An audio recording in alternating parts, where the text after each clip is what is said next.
So for the coat, there are a few things that I want to show you that are new, that we have not yet covered. And the main thing is the align tool and also how to group objects. And so, sorry, I zoom in here. Okay, see I've placed my buttons here, and then there's a buttonhole on this lapel. I'm gonna copy this buttonhole and turn it around. Turn it vertical, and then I'm going to do the same thing with this button and put it on top of here, so you see the majority of the button and a little bit of the button right there. So if you guys zoom over to see here, you guys can see we see the button, we see the buttonhole. Right now these are two separate objects. What you can do to make it easier to move things around is that if you select both of them, right click and group. As long as you are in the select tool, Illustrator now reads these ones as one group together. You can still individually go in and select things with your direct select tool, but anytime you're in your select tool and you just click on it, it gets both of them at the same time, which is a nice feature. Oops, not going to do that. So here we are going to place our buttons on the jacket. We have 3 buttons, right? So I have this one. I'm going to copy and paste. And then copy and paste. I'm pasting in front, and when I grab the object first, and then I hold down Shift, and that locks it in this vertical line. So it doesn't matter if you wear off.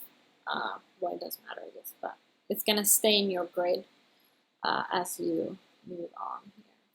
So let's see how far down these buttons go. Okay.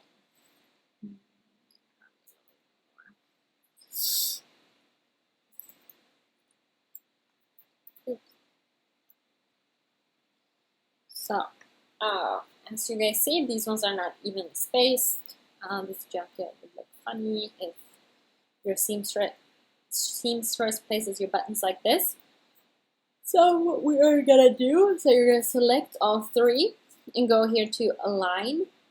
If your align box is not open, go to window and find it in this list of things. And then you have this one, distribute objects.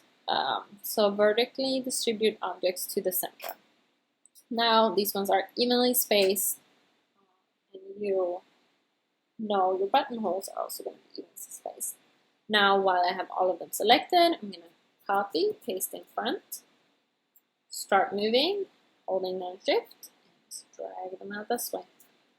And now my buttons are evenly spaced, and because I move them vertically with the Shift button down, I know they're also even on this end right there.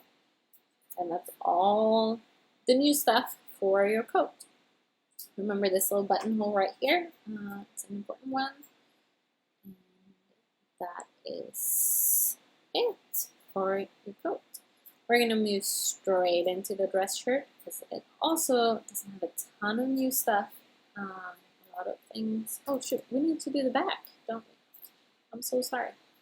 So again, we select it, move it over so I can fit both, copy paste. Put it right here. Just like the pants, for your back is mainly just a lot of deleting. Kind of nice, makes it go fast, right?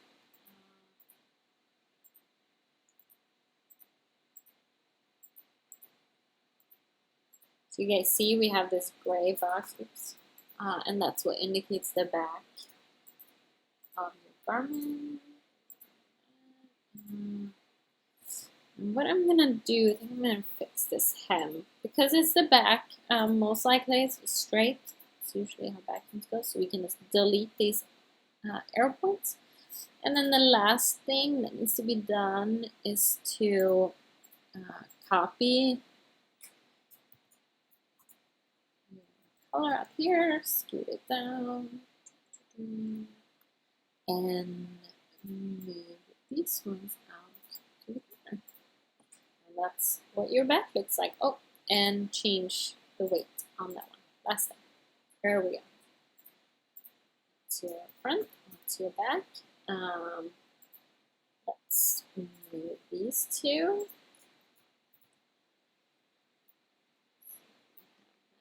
Right. And anything else? Oh, and we have forgotten the stitch line down here. I guess there was a little bit more left to do, but not too much. Again, I can use the eyedropper, shortcut eye, and so right there. There we go. Now I'm done with it. Okay, moving on to your dress shirt. So, as you see, most of it is already done. The new thing I'm going to show you is how to easily create a bunch of buttons. Round one. It's not going to be dashed. I'm going to keep them 0.5 just because it's such a small placket that we are placing these buttons on. You want to skip. Oops. Oh, I'm in the wrong layer. That's why. Don't worry about the button for your collar stand yet. We are just going to do the one that's on your placket.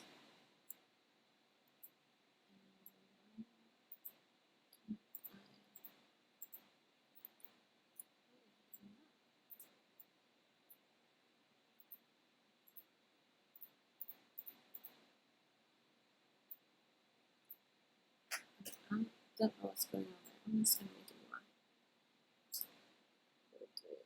This one, if you hold on Shift, again, your buttons comes out perfectly round. So you want to place your top button wherever that one is. Let's count how many buttons we have here. It's 1, 2, 3, 4, 5, 6. I'll do my top one. We're going to copy that one, paste it, and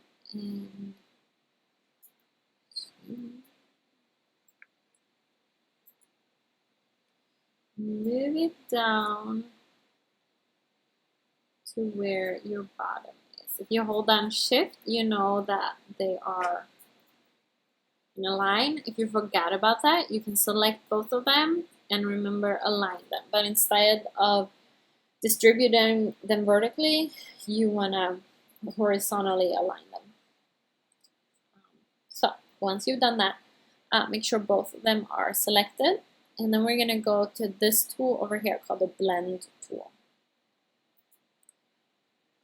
And what you need to do is to hold on Shift, select an anchor point on your button. It doesn't matter which one, as long as you're selecting the same one. And so if you guys see now, it's creating all these buttons. We only had 6. We don't need that many. So keep this selected. Double click on this guy on your blend tool and go to specific steps. Right now we have 35. We only need 6 buttons. We already have 2, and so we need to add 4, right? You can preview it, see what happens, and there you go. That's all your buttons. They're evenly distributed, and you're good to go. The nice thing about doing them this way is when you have to edit it. So say for this season, this is what your shirt looks like. Well, next season, your shirt is longer. Maybe it's turned into a tunic, and so you need more buttons. Or for whatever reason, you want to do 10 buttons. If you now then go in and select this, double click on the blend tool, you can just go in and update this button number. So now you have 10 buttons. You can also extend the length of them and things like that. So makes it easier for editing and updating. And then we need our button for the placket or for the color stand.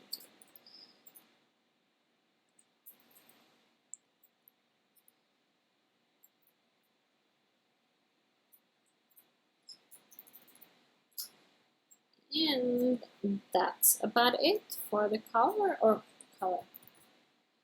the dress shirt. Get the front, get the back. Again, this thing with Illustrator, right, is that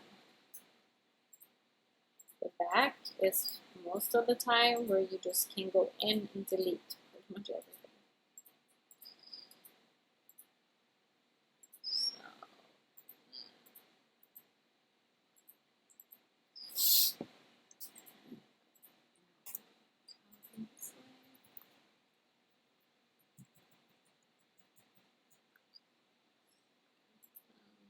Wait, fill, and move these ones out. And now you have your back, front and back. And we need to copy this one.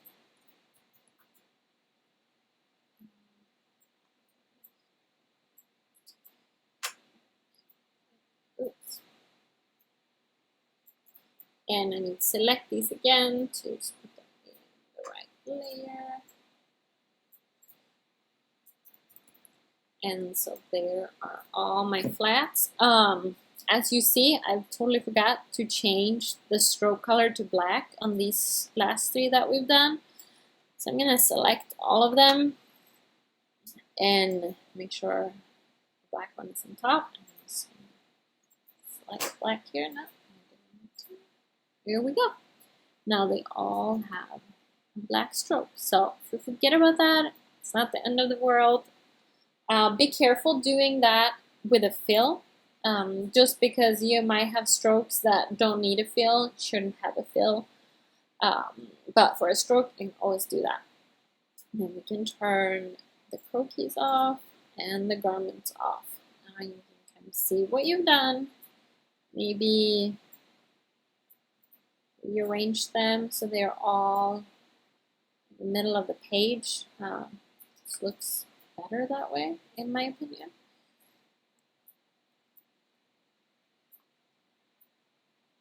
And so these are your 5 flats that you're going to complete.